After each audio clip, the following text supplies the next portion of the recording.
이 시간 우리 함께 살펴보실 하나님의 말씀은 누가복음 18장 9절에서 17절까지 말씀입니다. 누가복음 18장 9절에서 17절까지 말씀 찾으셨으면 한 절씩 교독해서 읽겠습니다.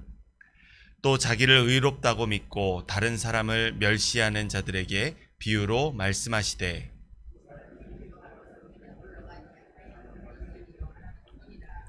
바리새인은 서서 따로 기도하여 이르되 하나님이여 나는 다른 사람들 곧 토색, 불의, 간음을 하는 자들과 같지 아니하고 이 세리와도 같지 아니함을 감사하나이다. 또 소득의 11조를 드리니이다 하고 세리는 멀리 서서 감히 눈을 들어 하늘을 쳐다보지 못하고 다만 가슴을 치며 이르되 하나님이여 불쌍히 여기소서 나는 죄인이로소이다 하였느니라. 너희에게 이르노니 이에 저 바리새인이 아니고 이 사람이 의롭다 하심을 받고 그의 집으로 내려갔느니라. 무릇 자기를 높이는 자는 낮아지고 자기를 낮추는 자는 높아지리라 하시니라.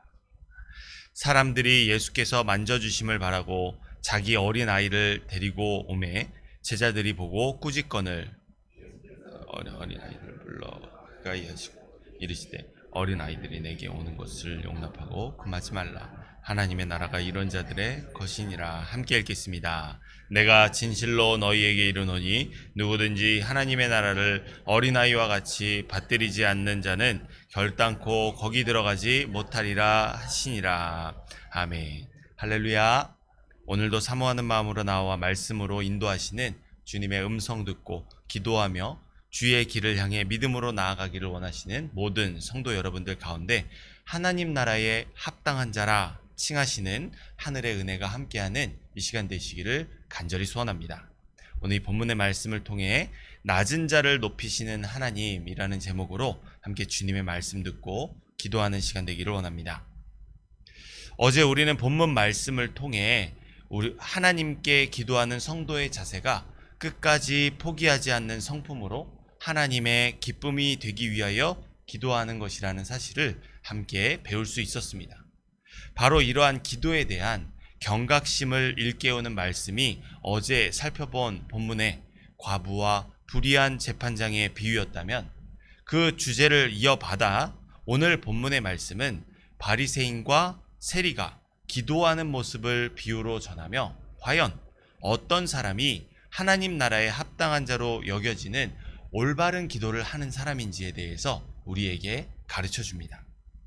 그만큼 하나님께서는 기도의 진심이라는 의미이며 우리가 우리의 마음이나 감정에 치우치지 않고 하나님의 방식을 따라 기도하기를 원하신다는 사실을 알 수 있습니다. 따라서 오늘 우리는 올바른 기도에 대한 핵심적인 부분을 다루고 있는 본문의 말씀을 통해 하나님께서 원하시는 기도가 어떤 모습이어야 하는지 배워보고 우리의 삶을 통해서 실천해낼 수 있기를 간절히 소원합니다. 먼저 하나님께서 우리에게서 찾으시는 기도는 겸손하게 자신의 죄인됨을 고백하는 기도입니다. 우리 9절에서 13절 말씀 다시 한번 읽겠습니다. 또 자기를 의롭다고 믿고 다른 사람을 멸시하는 자들에게 비유로 말씀하시되 두 사람이 기도하러 성전에 올라가니 하나는 바리새인이요 하나는 세리라. 바리새인은 서서 따로 기도하여 이르되 하나님이여 나는 다른 사람들 곧 토색, 불의, 간음을 하는 자들과 같지 아니하고 이 세리와도 같지 아니함을 감사하나이다. 나는 일해에 2번씩 금식하고 또 소득의 11조를 드리나이다 하고 세리는 멀리 서서 감히 눈을 들어 하늘을 쳐다보지도 못하고 다만 가슴을 치며 이르되 하나님이여 불쌍히 여기소서 나는 죄인으로소이다 하였느니라. 아멘. 예수님 당시의 유대인들은 정해진 시간에 맞춰 기도하는 종교 행위를 누구보다 철저하게 이행하고 있었습니다. 이러한 사실을 잘 아시는 예수님은 단지 행위로만 점철된 이들의 기도 생활을 비유로 풀어서 설명해 주십니다. 바리새인과 세리가 동시에 성전으로 기도하기 위해 올라갔습니다. 곧이어 바리새인은 사실에 근거한 기도를 하나님께 드립니다.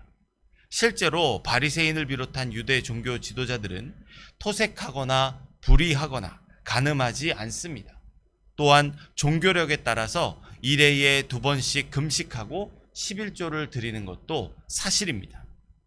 그러나 바리새인의 기도는 그야말로 자아 도취의 시간입니다. 그에게 있어서 기도의 대상은 자신과 그의 말을 듣고 있는 관객들입니다. 그렇기 때문에 유대인들로부터 죄인으로 정죄받는 세리와는 멀리 떨어져서 기도하며 한껏 높여진 자신의 자존감을 드러냅니다. 특별히 바리새인은 자신이 행하는 경건 행위를 하지 않은 사람들을 토색, 불의, 간음을 행하는 사람으로 규정하고 그들을 죄인으로 정죄합니다. 그래서 11절에서 기도 들으시는 하나님께 이렇게 말하죠.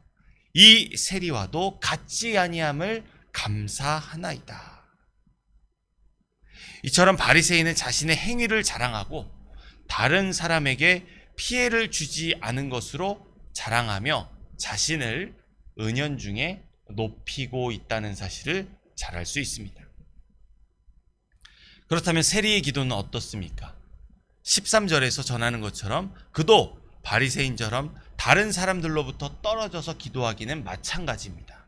그런데 세리가 떨어져서 기도하는 이유는 자신이 유대 종교 지도자들로부터 부정한 죄인으로 정죄된 사람이었기에 다른 사람을 죄로 오염시키지 않으려는 이유에서 떨어져 있는 것입니다. 여기서 우리는 바리새인과 더불어 유대 종교 지도자들이 이끄는 유대 사회에서 세리는 사람들에게 피해를 주는 마치 강도와 같고 사회를 오염시키는 바이러스와 같은 존재로 치부되고 있다는 사실을 알 수 있습니다. 실제로 세리는 로마 제국의 권위를 등에 업고 동포들인 유대인들에게서 과도한 세금을 착취하여 정해진 금액을 로마에게 헌납하고 상당한 이윤을 챙기는 매국노와 다를 바가 없습니다. 실상 로마에서는 2에 해당하는 세금을 거두라고 했다면 이 세리들은 10을 걷어서 이를 내고 팔을 취했던 이런 불의한 일들이 있었습니다. 그래서 세리가 손을 댄 물건에 닿기만 해도 부정한 것으로 간주되었고 세리는 당시 유대 사회에서 법정 증인으로 인정받지도 못했습니다. 세리 같은 것이 어디 신성한 법정에 와? 이런 대상 말입니다. 이러한 이유에서인지 13절 하반절에서 기도하는 세리는 그저 멀리 선 채로 감히 눈을 들어 하늘을 쳐다보지도 못하고 가슴을 치며 자신이 죄인된 사실 그것을 놓고 하나님께 가슴을 치며 용서해 주시고 긍휼을 베풀어 주시기를 구하지요. 우리가 사심없이 바라보면 비유에 나타난 바리새인의 기도가 하나님께 인정받는 기도로 보여지기까지 합니다. 그렇다면 하나님의 생각은 어떠실까요? 우리 본문의 14절 말씀 함께 읽겠습니다. 내가 너희에게 이르노니 이에 저 바리새인이 아니고 이 사람이 의롭다 하심을 받고 그의 집으로 내려갔느니라. 무릇 자기를 높이는 자는 낮아지고 자기를 낮추는 자는 높아지리라 하시니라. 아멘. 기도를 들으시는 하나님의 생각을 전하시는 예수님은 겉으로 보기에 너무나 경건해 보이는 바리새인이 아닌 세리가 하나님께로부터 의롭다 하심을 받았다고 뜻밖의 해석을 하십니다. 의롭다 하심이 무엇입니까? 구원에 이르렀다는 것입니다. 그렇다면 도대체 예수님은 어떤 기준으로 세리의 기도가 합당한 것이라며 손을 들어준 것일까요? 그것은 바로 겸손함과 진실함에 있습니다. 예수님께서는 14절 하반절에서 세리가 자신을 낮추며 기도했다고 부연 설명하시기까지 하십니다. 세리가 자신의 죄인됨을 진실로 고백한 것이죠. 또한 세리는 자신이 행한 일들을 바리새인처럼 드러내지 않습니다. 철저히 회개하며 자신이 행한 선한 일이 아니라 자신이 저지른 악한 일을 아뢰며 하나님께 긍휼을 구합니다. 그 결과 자기를 자랑하기 위해 기도하러 온 바리새인은 허탈감과 우쭐함으로 돌아가게 되고, 겸손함과 머리 숙인 세리는 긍휼함과 죄 사함의 은혜를 선물로 받고 의롭다 여기심을 받게 됩니다. 세리는 의인으로 높아지고 바리새인은 죄인으로 낮아지는 결과가 일어났습니다.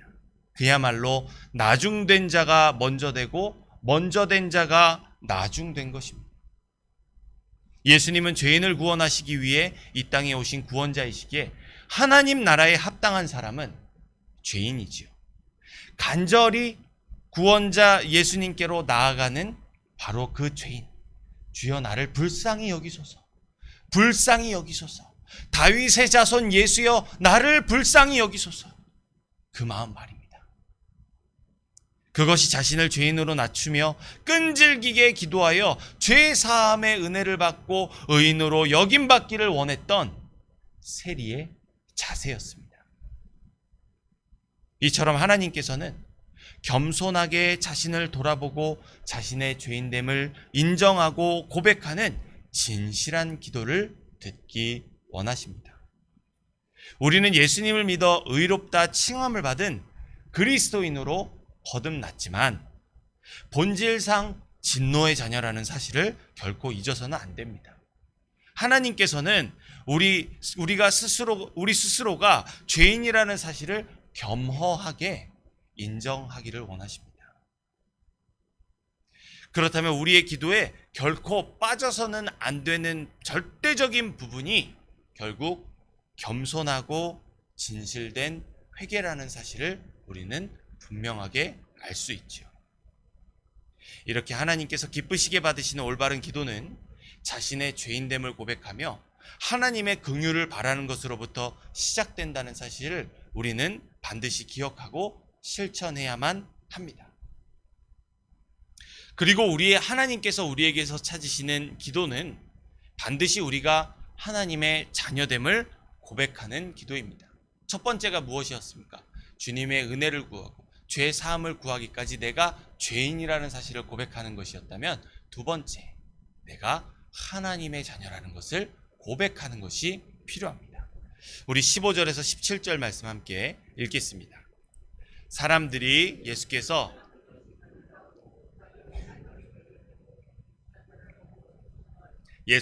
그 어린아이들을 불러 가까이 하시고 이르시되 어린아이들이 내게 오는 것을 금하지 말라. 하나님의 나라가 이런 자의 것이니라.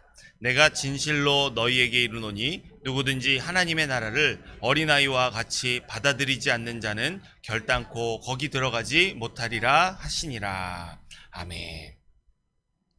예수님께서 바리새인과 세리의 기도에 대한 비유를 마치실 무렵쯤에 말씀을 듣던 무리 가운데서 소란이 벌어집니다.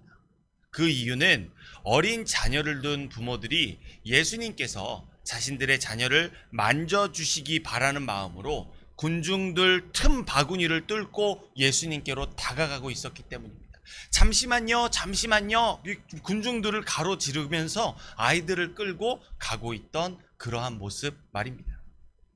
이에 군중들은 그들의 행동을 무례한 것으로 여기며 매우 불쾌했습니다. 이내 아이들이 예수님께로 나아가는 것을 저지하기까지 합니다. 하지만 그 광경을 바라보고 계시던 예수님께서는 오히려 어린 아이들을 불러 자신에게 가까이 다가오게 하시며 17절 하반절 말씀에서 충격적인 이 말씀을 하시죠. 하나님의 나라를 어린아이와 같이 받아들이지 않는 자는 결단코 거기 들어가지 못하리라. 너무나도 충격적이지 않습니까? 왜냐하면 유대 사회에서 여자와 어린아이들은 머릿수로도 계수되지 않는 소외된 자들, 아니 사람으로 여겨지지 않는 자들이기 때문입니다. 그런데 예수님께서는 바로 그들이야말로, 너희가 거들떠도 보지 않는 그들이야말로, 저렇게 약한 자들이야말로 하나님의 나라에 속한 자들이다 라고 말씀하고 계십니다. 예수님의 말씀처럼 하나님의 나라를 어린아이와 같이 그러한 순전한 마음으로 바라고 소망하는 자들의 것입니다. 그런 어린 아이들의 특징이 무엇일까요? 사회적 약자에 속하는 낮은 지위와 부모를 의존해야만 하는 연약함에 있습니다. 예수님은 바로 이와 같은 부모를 의존해야만 하는 어린 아이들과 같이 하나님의 구원에 의존해야만 들어갈 수 있고 낮은 자세로 살아가야 하는 것이 바로 하나님의 나라라는 사실을 가르쳐 주십니다. 그렇기 때문에 예수님께서는 끊임없이 우리에게 하나님께서 아버지 되심을, 우리는 예수님을 통해서 그의 양자된 자들임을 끊임없이 가르쳐 주시는 것입니다. 앞선 바리새인과 세리의 비유에서 세리처럼 자신이 죄인이라는 사실을 인정하며 오직 하나님께서만 베푸실 죄 사함의 은혜와 긍휼에 의지하는 태도가 무슨 태도이겠습니까? 바로 하나님 나라를 소유한 어린 아이의 성품과 가까운 것이죠. 이처럼 하나님 나라는 하나님의 소유이므로 사람은 자신의 능력이나 소유나 지위가 아니라 거저 받는 은혜와 값없는 선물로 상속받는 것입니다. 나의 힘이 아닌, 나의 능이 아닌 하나님의 의지와 능력으로 말입니다. 때문에 겸손하게 하나님의 뜻에 반응하는 사람만이 하나님 나라를 상속받는 합당한 자격을 얻게 되는 것입니다. 사랑하는 성도 여러분, 우리 아버지 하나님은 불가능이 없으신 전지전능하신 분이십니다. 그분 앞에서 우리는 모든 생각과 이념과 경험과 고집을 내려놓을 수 있어야 합니다. 하나님, 저 다 해봐서 아는데요. 이런 말은 통하지 않는다는 것이죠. 그렇다면 나는 하나님을 의지하지 않는다는 것이죠. 주여 불쌍히 여기소서. 다윗의 자손 예수여, 불쌍히 여기소서. 왜 다윗의 자손 예수입니까? 하나님의 말씀이 약속한 바이기 때문입니다. 나는 그 말씀만을 위해 살아갑니다. 약속하신 말씀이 반드시 이루어질 것을 믿습니다. 그렇게 하나님을 의지하는 마음이 우리 안에 있어야만 한다는 것입니다. 마치 어린아이처럼 순수하게 그 하나님 아버지만을 믿고 신뢰하며 순종하기를 힘쓰는 마음 말입니다. 아침에 저희 둘째 아들 엘리야를 등교시킬 때 엘리야가 꼭 제 이 손가락 하나를 붙듭니다. 차가 오가고 어떤 일이 벌어질지 모르는 상황인데 그 아이가 정말 의존하는 하나는 아빠의 이 손가락 하나만을 붙들고 있지만 그 아이는 내가 아버지를 의지하고 있습니다. 그 하나의 사실로 아버지가 손가락뿐만 아니라 모든 것으로 자기를 지켜줄 것을 아는 믿음의 행동인 것이죠. 하지만 안타깝게도 우리는 하나님 앞에서 뻣뻣하게 목을 치켜 세우고 나도 알 만큼 안다, 교회 다닐 만큼 다녀보았다, 이렇게 교만하기를 일삼는 이스라엘 백성과 같은 뼛속 깊은 본질상 진노의 자녀라는 사실은 변함이 없습니다.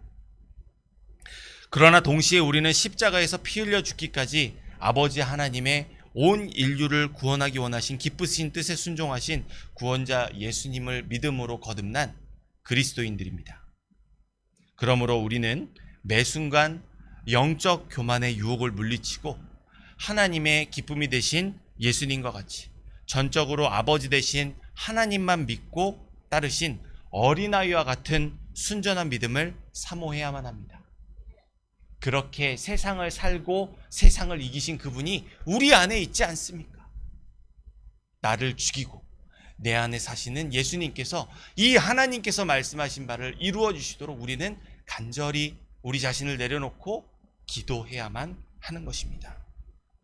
우리의 모든 간구를 들으시고 기도할 수 없을 때에는 말할 수 없는 탄식으로 성령님께서 우리를 대신하여 기도해 주시는 특권을 우리는 믿음으로 누리며 살아갑니다.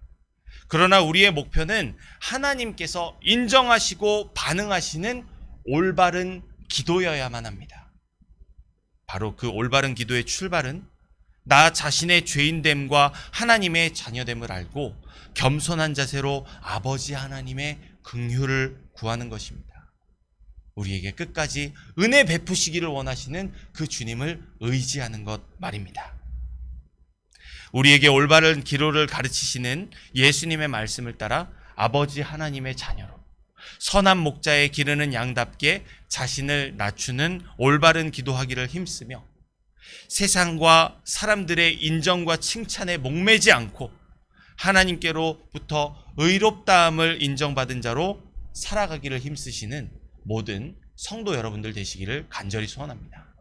기도하겠습니다. 자비로우신 아버지 하나님, 오늘 우리를 낮추시며 주님의 말씀으로 높아지는 인생을 살아가게 하심에 감사합니다. 아버지 하나님, 우리는 주님의 은혜 받은 자이나 실상 뼛속 깊은 본질상 진노의 자녀라는 사실을 잊지 않게 하시고 날마다 주님의 도움 없이는 단 한순간도 살 수 없음을 믿음으로 고백하며 주님을 의지하고 주님의 손을 붙잡고 믿음 따라 살아가게 하여 주옵소서. 그래야 했을 때 우리의 인생의 목표가, 우리의 삶이 날마다 주님을 예배하며 주님을 찬양하는 삶이기를 원합니다. 우리의 인생이 주님께서 반응하시며 기뻐하시는 올바른 기도가 되기를 원합니다. 우리의 생각이 나의 이 거룩한 목표를 방해하려 들고 이 목표를 흐리게 만들려고 할 때 아버지 하나님, 내 안에 살아계시는 예수 그리스도여, 우리를 불쌍히 여기시고 우리를 강하고 담대하게 하사 죄악을 물리치고 주님께서 그러하신 것처럼 이 불의한 세상을 승리하신 그 승리를 이루어가며 주님 앞에 온전한 예배자로 기도자로 세워지기를 원합니다. 우리의 능대로 마시옵고 아버지 하나님의 기쁘신 뜻이 우리 안에서 이루어지기를 원하오니 성령 충만의 은총으로 이를 넉넉히 감당하며 승리하며 살아가게 하여 주시옵소서. 감사드리며 이 모든 말씀 살아계신 우리 구주 예수 그리스도 이름으로 기도합니다. 아멘.